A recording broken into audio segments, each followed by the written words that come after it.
Blog Talk Radio. Oh, it's time to get real. Oh, yeah.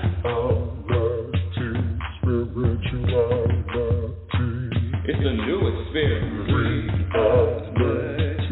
Spirituality. Yeah, keep your ears open for this one now. Spirituality. You got a question for RLN? Spirituality. Yeah, it's time to get some answers, baby. Spirituality. Oh, now we get real.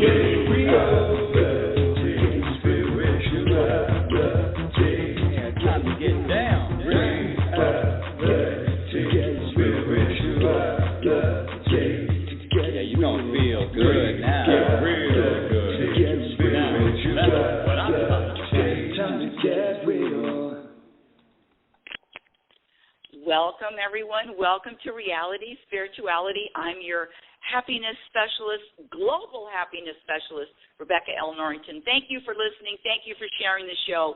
Woo! We have some new, listen, this is a revelation to me. The universe just gave me this insight on the ego, and I cannot wait to share it with you. Woo-wee! Because one of the things that causes me to suffer is buying into my ego, believing my ego, identifying with my ego. You know, all those thoughts, those critical thoughts, those judgmental thoughts about myself and about others. You know what I'm talking about, all authored by the ego. I'm so excited to share this. But before I do, I just want to, we get a lot of new people listening every week, and I just want to give a very brief introduction to the show and what the show is about and who the hell am I, Rebecca, the happiness specialist. What? Woo-wee. Well,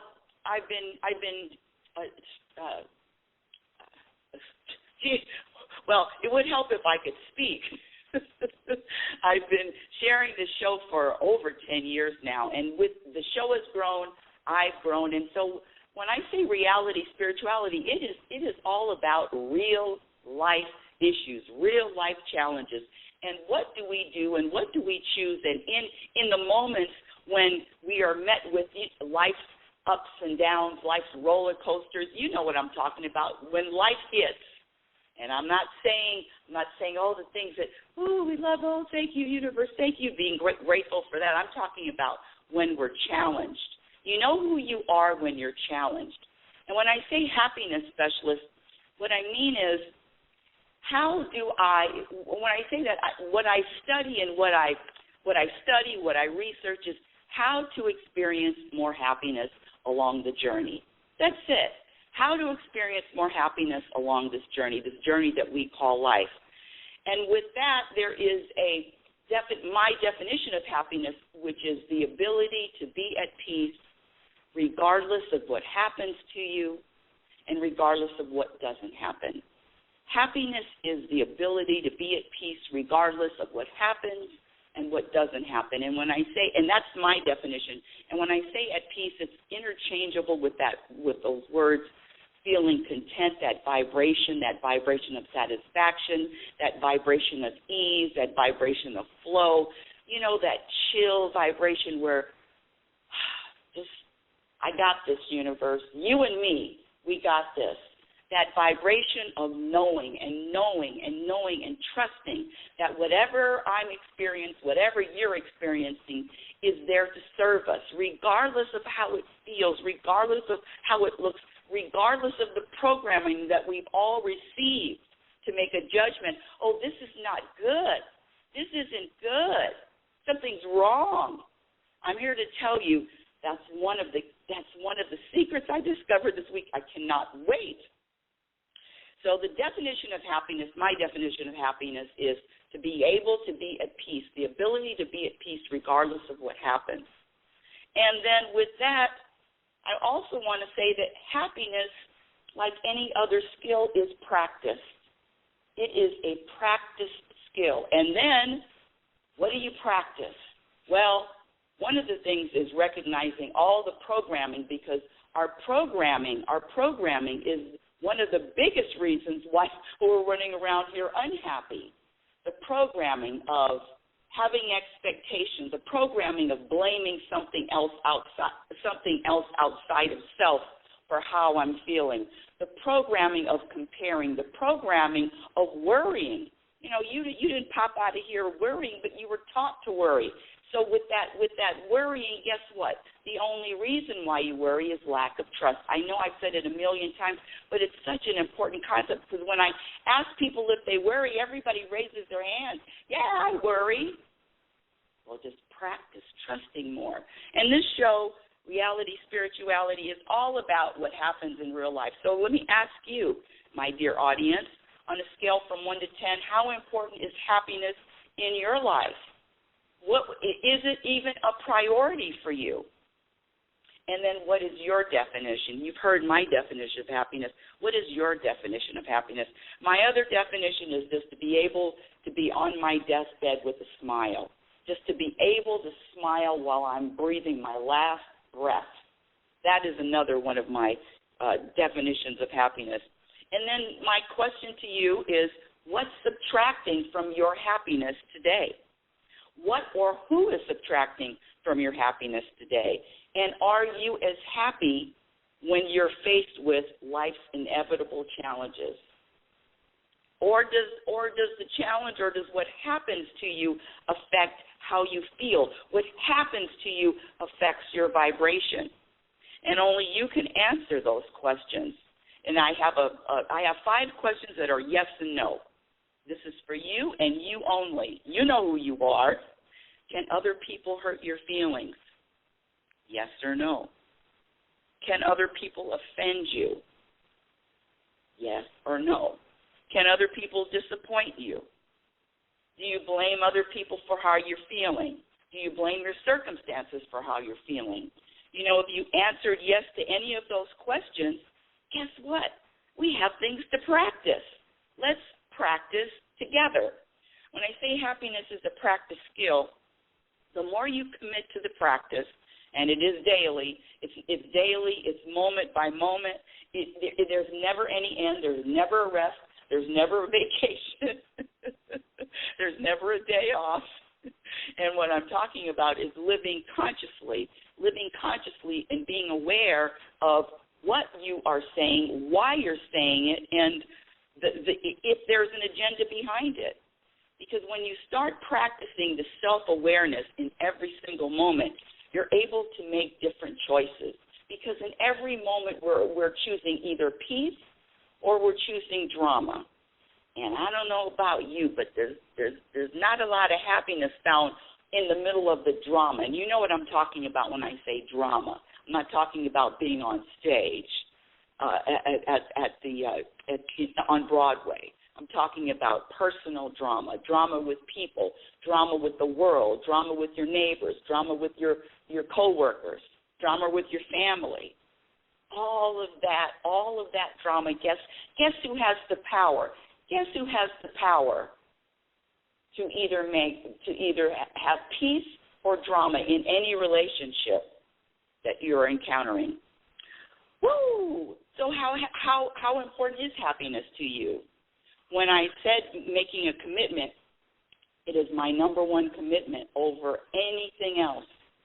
And when I say practice, it's very simple. What you do is you just practice all of the behaviors. You practice eliminating all of the behaviors that subtract from happiness. And, of course, you practice adding the behaviors that will add to your happiness. It's very, very simple. But it's simple. The concepts are simple, and the practice is endless. That's what I want to say. The first part of the practice, I say gradually eliminating the behaviors that subtract from happiness, which are having expectations, blaming someone or something for how you're feeling, lack of acceptance, believing that words have power. And the other part of the practice is just cultivating, nurturing those behaviors that are going to add to your happiness, which is practicing trust, acceptance, letting go, being okay with uncertainty. It's an endless practice. what I'm trying to say. Now we have a few people in the queue. Oh, well, we had a few people in the queue, and if you want to speak with me, just press the number 1. But here we go. Here we go. This is the revolutionary information on the ego. Now, I'm so proud of this. I'm just so proud of this insight. I love your feedback. What is the biggest fear of the ego? And we all know what the ego is. It's that voice. Sometimes we say it's that either the ego. Some people use mind as to describe the ego. You know, that constant voice, that critical voice, that judgmental voice, that endless, seems like it never goes to sleep voice, that there is something wrong, there is something to look at, that there's a mistake, there's something that's not right. You know that voice. Well, what is the biggest fear of that voice? And the answer is getting exposed, being exposed, having the spotlight on it. Because when the light is on it, guess what? There's no hiding. There's no hiding. Now, we all know, we've all practiced, and we know the concepts. You have the universal voice and you have the ego's voice. But there's even something more that you can use to determine what that ego is really doing, and how you can determine, because I get that question a lot. How do I know it's the ego? Because it's tricky. Oh, the ego will have me thinking I'm doing a good deed, but underneath it I have an agenda. It's very tricky. How do you know that it's the ego's voice? Here we go. You know it's the ego when the solution always includes someone else. When I say the solution to whatever your problem is, the solution to your challenge in the moment, the solution to your whatever your angst, the solution to all of that depends on someone else doing something. Someone else has to make a change. Someone else, you're relying on someone else to either do something, to change their behavior. And when it's the universal voice, it's all of the responding, all of the behavior is you and you holding hands with the universe. Or now I use the term universe. Some people have questioned. You can slip in God, you can slip in spirit, higher power. I can say God interchangeably. It doesn't really matter the term. It is that whatever fits, whatever feels good to you. How's that? Whatever concept you vibe with, I'm okay. You know what I'm talking about. So there's a difference between the universal voice and the ego. And the universe, all of the solutions that the universe brings you, all of the solutions are all about what self can do, what you can do. It doesn't include, then this person has to change what they're doing. This other person has to make a change, has to do something. No, your power comes from you being connected to God, you being connected with the universe. It has your peace has nothing to do with anyone else. But the ego will want us to believe that there is only peace if someone else does something different, if someone else changes, if we have a conversation. You know, when you say this to me, I don't feel good, or when you say this to me, my feelings are hurt. You know what I'm talking about. Let me give you a perfect real-life example of what happened this week. And we have a few people in the queue. Just press number 1 if you want to speak with me. The call-in number is area code 646-564-9619. Again, area code 646-564-9619. My son has been staying here, living here for a few months now, and it's so funny. after 14 years, 15 years now, we're living in the same house. It's really interesting dynamic. So of course, in the beginning, there's a little. I'm such a detail. I notice everything. I notice if there's I just notice things, and the water bottle on the tray, the napkin, the crumpled up napkin. A lot of things I just had to let go, because if I didn't let go, I would not be peaceful. I'm always was always looking for something he needed to do. He needed to change.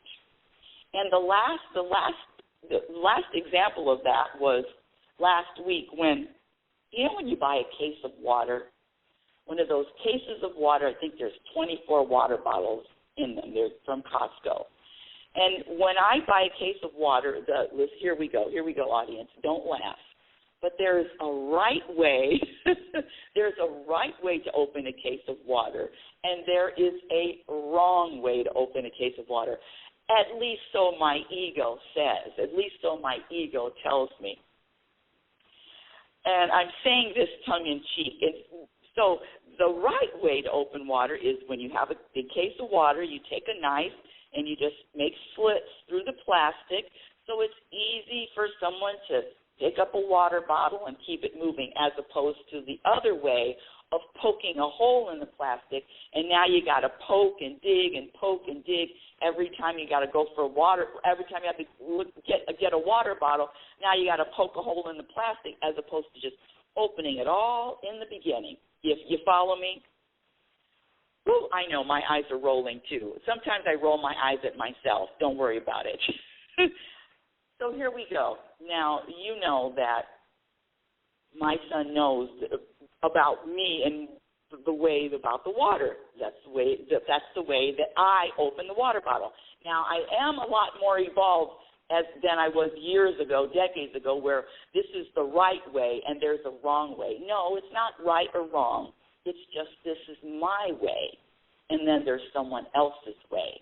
But I reluctantly, wink, wink, wink, reluctantly let go of that, what's right and what's wrong. No, it's my way, and then there's another person's way. So, of course, I'm in the garage, and I see the case of water bottle with just the poke through the plastic, and the plastic is pulled, and you can only get one or two water bottles out of there. You sure can't get more than that, because you're going to have to poke more holes in the plastic. Ooh, and that's really a big problem, isn't it? It's a real problem. Woo! So I see the hole poked in the case of water, and of course, this isn't the first time that it's happened. But it's the first time that I realized that my ego really wants someone else to do something different. I really want my son to open up that case of water just the way I open it up with a knife. But see, the problem with that is, and I've said it. I said, well, I open it this way. This is how I would like the water bottles open. But if he doesn't open it that way, then what happens? Then what? I'm going to have anxiety. Is he gonna open the water the way I told him to open? I'm gonna be focused on how he opens up a case of water. And I'm sharing this. I don't know how it sounds, but it sounds trivial. But this can be applied to anything in life. Waiting for someone else to do something that I would like them to do, waiting for them to do it. But not only is there a possibility that they are not going to do it, or they're going to forget to do it, or they just don't want to do it, now what? Now what do I do? My peace, my happiness depends on me, not someone else. When the solution is someone else,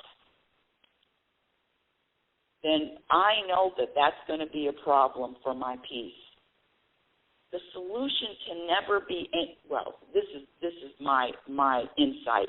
If the solution is someone else, then I am not going to be able to be peaceful because I have to depend on someone else and their behavior. And you know we're all so different. With some people rather have your finger poked through the case of water.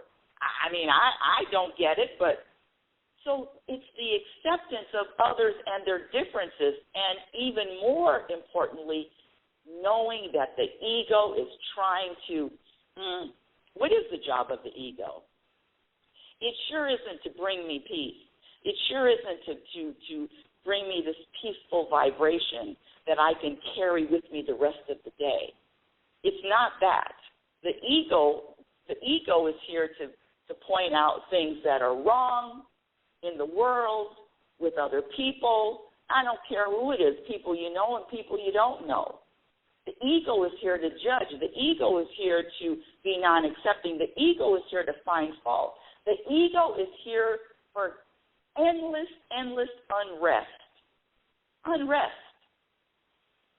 When of course, we all realize that, and again, you could say ego, you could say mind. When I depend on my son to cut the water bottles, the plastic off the water bottles, or cut through the plastic from the water bottle case the way I want, then someone else has power. Because what if they don't? Now what? I'm going to feel a certain way because they're not doing or they're not acting in a way that I think I'm going to feel peaceful. If he opens the water bottle like the way I do, I'm going to be at peace. Well, that's just not true. Any time when someone else is the solution to your problem, when someone else or something else needs to happen, or someone else has to behave in a different way, and they are the solution they're the solution to your problem, you know that is ego-driven. And guess what? That means you don't have a problem.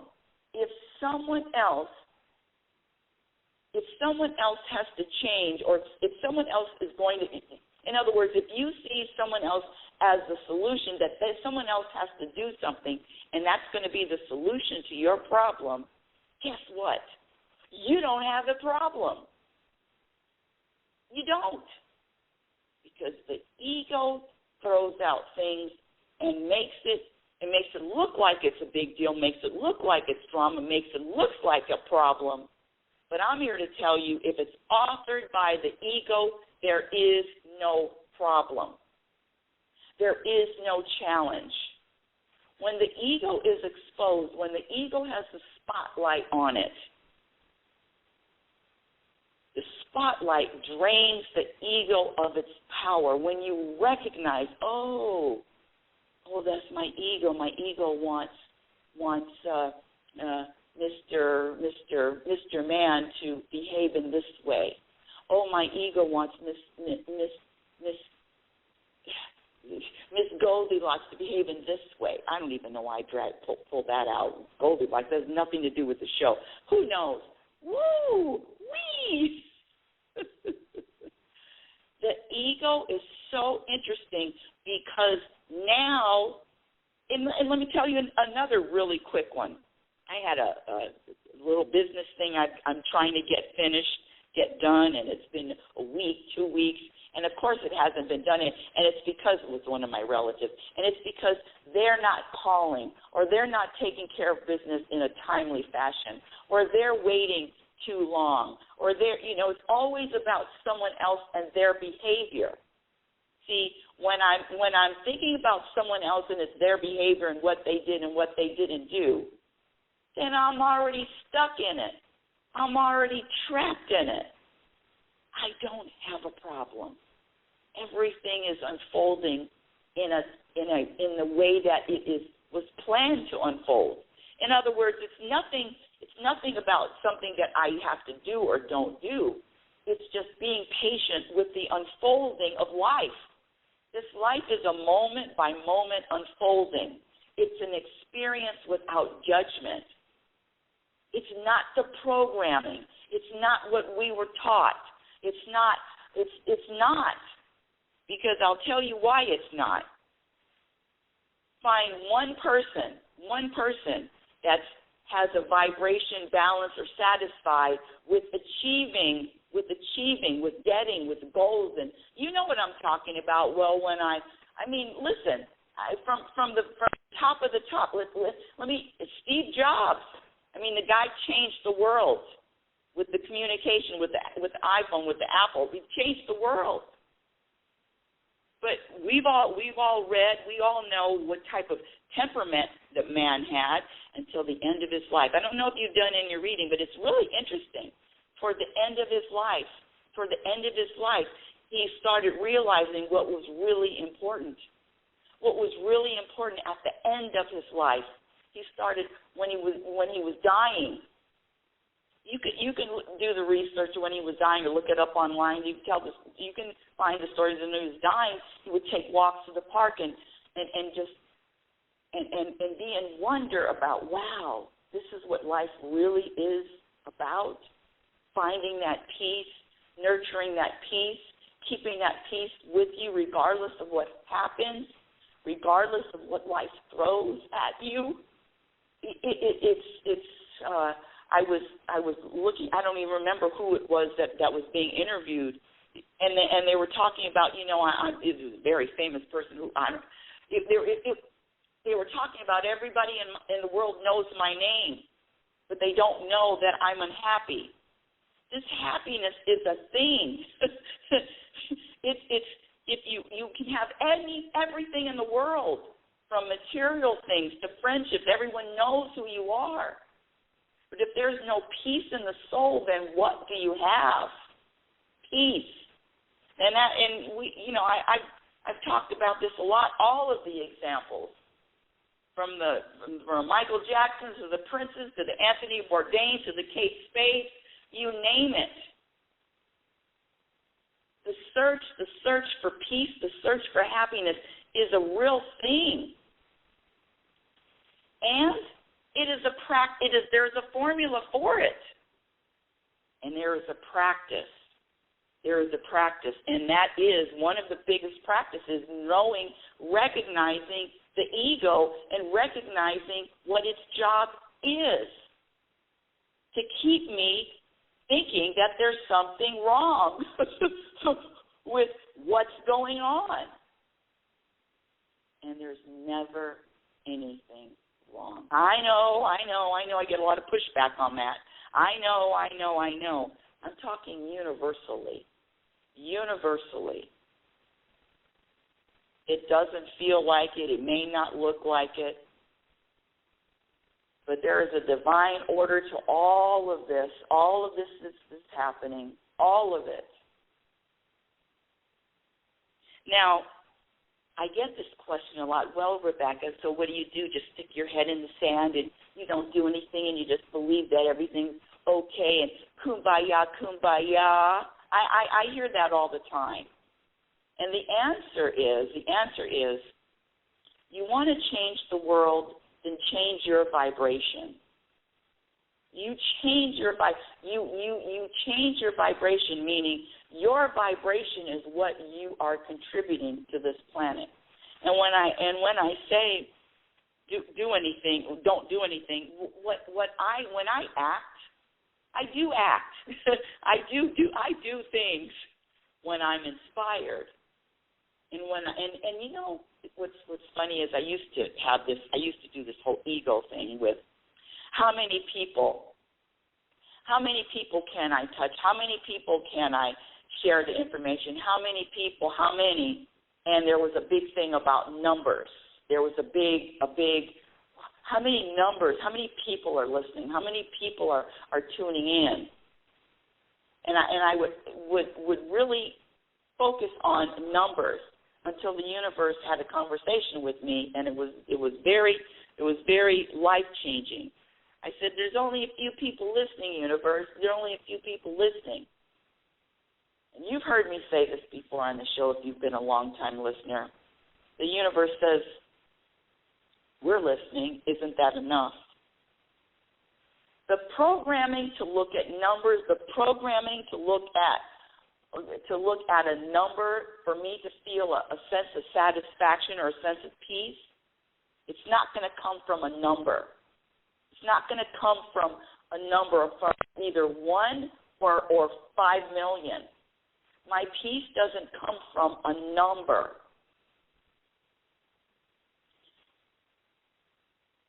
The ego will want me to believe that, yes, the solution is someone else. The solution is something else.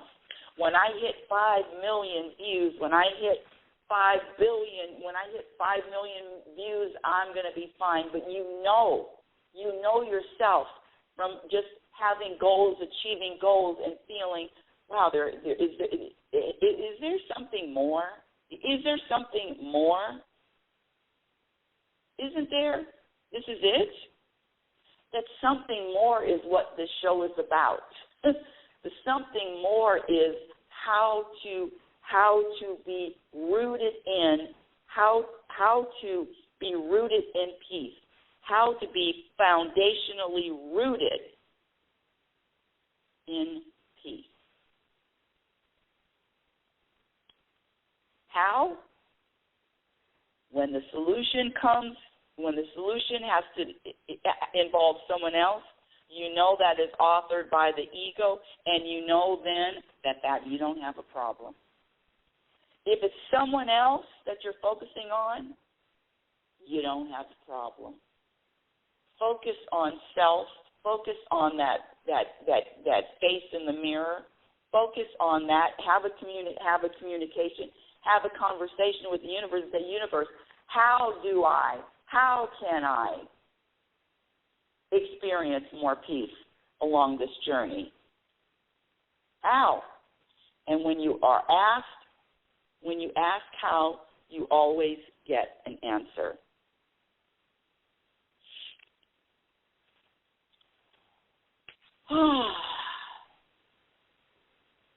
I'm just looking over my notes. Let me make sure that I've said everything that I wanted to say. Someone else's solution to your problems. Yes, biggest fear of the ego. So recapping, the biggest fear of the ego is being exposed. And what it's doing, what it's trying to do. It's trying to make me feel bad about something. It's trying to make me suffer. It's trying to make me think that something's wrong. It's trying to make me think that that a mistake has been made. The solution that someone else has to change or do something else is a clue that the ego has you exactly where it wants you, thinking that someone else has to do something for you to feel a different way. And I'm here to tell you that that's bunk. Bunk, bunk, bunk. B-U-N-K, bunk. The ego will tell you that you are not the solution. The ego will tell you that someone else is the solution. And I'm here to share that it's bunk. So now we know. Now the ego has been exposed. Now we know the truth that your problems are never about anyone else. So I'm going to challenge you not to talk about someone else and what someone else did or didn't do. See, the addiction is talking about someone else and blaming someone else and saying that it is someone else's fault. It's the blame game. It's not your circumstances, and it's not relationships. It's not the election, who won the election, or the price of gas. Your happiness, your inner peace depends on what you practice on a daily basis. You want to feel different in any challenging moment? You can change your perspective. You can also trust. You can let go of thinking that something is happening that shouldn't be happening. Start trusting, surrendering, letting go. That practice is the practice that will bring you more happiness and peace in all the moments. Well, that's all the end of today's show. Thank you for listening. Reality Spirituality Radio. The Truth About Happiness is heard every Sunday at 9 a.m. Pacific Standard Time. My website is RebeccaNorrington.com. Follow me on Twitter at RL Norrington. I'm on LinkedIn. My Instagram handle is RealitySpirituality. My YouTube channel is a work in progress. I know, but feel free to check out the videos I do have. My first book, Reality Spirituality, The Truth About Happiness, can be purchased on Amazon, and my second book, Program for Unhappiness, will be out sometime this year. And until next time, my dear audience, I want you to remember who the hell you are. You are a physical extension of the universe. You're always evolving. You're always changing. You're always growing. Love is patient, and love is kind. Be patient and be kind to yourself. Be your own best friend. Remember, you cannot have a happy ending to an unhappy journey. It is about the journey. You've been listening to Reality Spirituality Radio with yours truly, Global Happiness Specialist Rebecca L. Norrington. Have a conscious week, and remember, happiness is a practice skill. You are what you practice. Yeah, oh, it's time to get real. Oh, yeah.